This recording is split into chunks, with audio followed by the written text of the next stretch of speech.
Hey everybody, this is Jordan Rudess of the band Dream Theater, and this is one of the best exercises that I have ever done.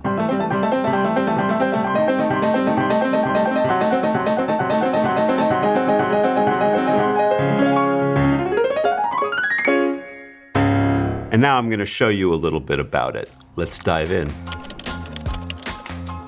In my course, I really share a lot about how this kind of stuff is done. Let's take a quick look at it. I mean, it's all about independence of the fingers. So my whole hand lands down on the keyboard. In this case, I'll put the other hand down also on this C major 6th chord. And I'm going to start thinking about playing only a couple of these notes at the same time. Like I want to hit all these notes and then lift up only my third finger and my pinky and leave the other ones held down. Wow, what a concept. Let's try it. We'll hit it a couple times, and then maybe I'll take my second and fourth finger while holding down the rest of it and lift those up. You're probably thinking, this guy's insane. Well, this is definitely some stuff that you want to try and you want to be able to do. What about the thumb and the third finger?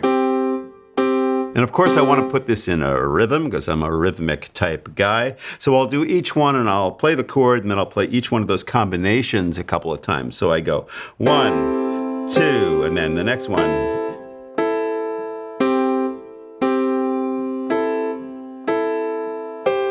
You do not want to shake around your elbow or get really tense. You want to stay relaxed. I'm going to move the right hand up an octave, add my left hand, and then I'm going to do a mirrored position. Mirrored position is a really great way to practice. So again, I'm playing the chord, and then my third finger and my fifth finger in my right hand lift up, and my third and my fifth in the left hand do too. So it's kind of like this literal mirror. So it's like, I'll do it 4 times each.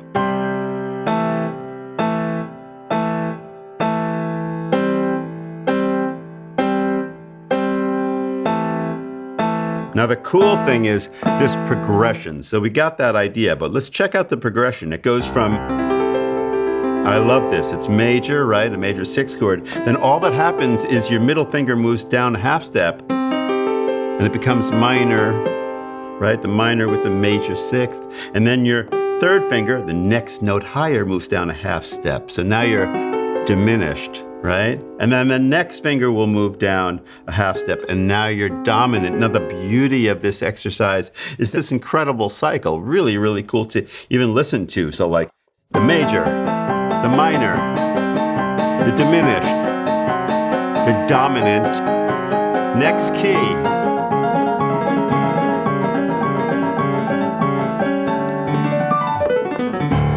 All this kind of independent stuff is so great for your hands, so great for your brain, and I had a great time doing this in my course, which is going to be coming soon. I take you from something that's really kind of a beginner level thing, and we slowly graduate it until you start feeling comfortable moving each finger separately. So check it out, and I will see you there.